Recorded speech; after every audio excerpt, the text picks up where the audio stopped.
امام مالک رحمہ اللہ اللہ کی پہچان کراتے ہوئے فرماتے ہیں کہ لوگوں دیکھو اللہ کون ہے،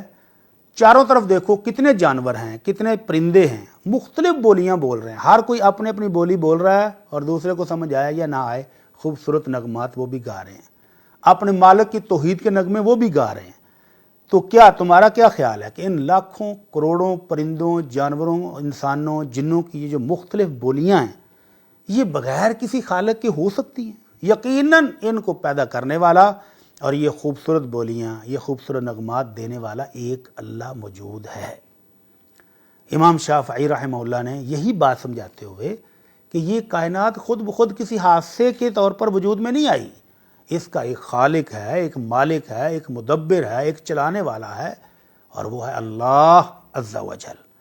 کیسے سمجھایا؟ فرمایا لوگوں دیکھو ایک توت کا پتا اگر بکری کھائے تو اس کے پیٹ سے منگنیاں نکلتی ہیں، اگر وہی توت کے پتے ریشم کا کیڑا کھائے تو دنیا کا بہترین ریشم سلک تیار ہوتا ہے، اور اگر وہی توت کا پتا ہرن کھائے تو اس کے جسم سے بہترین خوشبو کستوری نکلتی ہے۔ تو یہ ایک ہی پتے سے تین مختلف چیزیں ہمارے لیے، انسانوں کے لیے پیدا کرنے والا کوئی ہے، یہ آٹومیٹک نہیں ہو رہا، اس مالک کی تدبیر ہے، اس مالک کے حکم سے یہ ہو رہا ہے جس کو ہم کہتے ہیں اللہ۔ امام احمد رحمہ اللہ نے یہی بات سمجھانے کے لیے فرمایا کہ میں نے دیکھا کہ ایک سفید گنبد ہے، ایک بہت بڑا محل ہے جس کا باہر والا حصہ چاندی کی طرح سفید چمک رہا ہے اور اس کے اندر کا حصہ گولڈن ہے، خوبصورت، کوئی کھڑکی نہیں جہاں سے ہوا اندر جائے، روشنی جائے۔ تو جہاں روشنی اور ہوا نہ ہو وہاں جاندار کا رہنا ممکن نہیں ہے۔ لیکن پھر ایک روز وہی محل ایک دم کھلتا ہے تو اس کے اندر سے ایک زندہ جاندار چوزا چوں چوں کرتے ہوئے اپنی ماں کے ارد گرد گھومنے لگتا ہے۔ تو وہ کون ہے جو اس بند گنبد کے اندر، جہاں نہ ہوا ہے، نہ پانی ہے، نہ روشنی پہنچتی ہے، اس کے اندر ایک جاندار کو پیدا بھی کرتا ہے، زندہ بھی کرتا ہے اور دنیا میں اس کو بساتا بھی ہے؟ وہ کون ہے؟ وہ ہے اللہ۔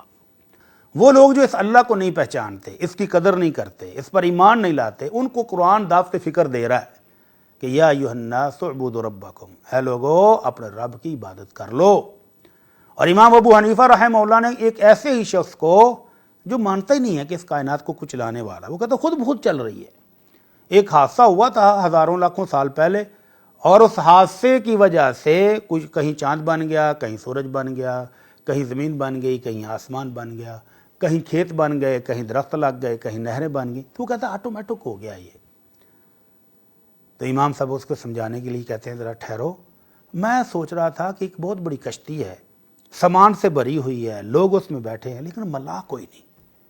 اور حیرت انگیز طور پر وہ کشتی سمندر میں خود بخود سفر کر کے ہر شخص کو اس کی منزل پر اتار بھی رہی ہے اور بٹھا بھی رہی ہے اور خود بخود چل رہی ہے۔ تو وہ اللہ کا منکر فوراً چیخ اٹھا، یہ کیسے ہو سکتا ہے کہ اتنا بڑا جہاز اور کیپٹن کے بغیر ہی چل رہا ہے، ملاح کے بغیر ہی چل رہا ہے، یہ نہیں ہو سکتا۔ تو امام صاحب کہتے ہیں بھلے مانس یہ تو سوچ کہ ایک چھوٹی سی کشتی بغیر ملاح کے نہیں چلتی، اور تیرا کہنا یہ ہے کہ اتنی بڑی کائنات بغیر کسی مالک اور خالق کے چل رہی ہے۔ تو وہ اللہ ہے سبحانہ و تعالی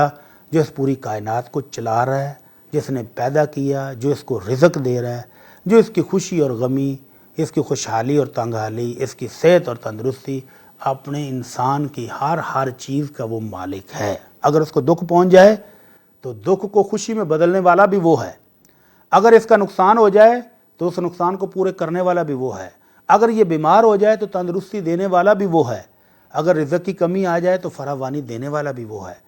تو وہ اللہ جس نے کائنات کو پیدا کیا، جس نے اس میں انسان کو بسایا، انسان کی ہدایت کے لیے کتاب نازل کی، تو قرآن مقصد سمجھا رہا ہے کہ اس کا مقصد کیا ہے کہ اس مالک کو پہچان لو۔ قل هو اللہ احد، وہ اکیلا ہے، یکتا ہے، اس جیسا کوئی نہیں ہے۔ اللہ الصمد، اور وہ ہے بھی بے پرواہ، اس کو انسانوں کی نہ نیکیوں کی ضرورت ہے نہ اس کو گناہوں کی کوئی پرواہ ہے۔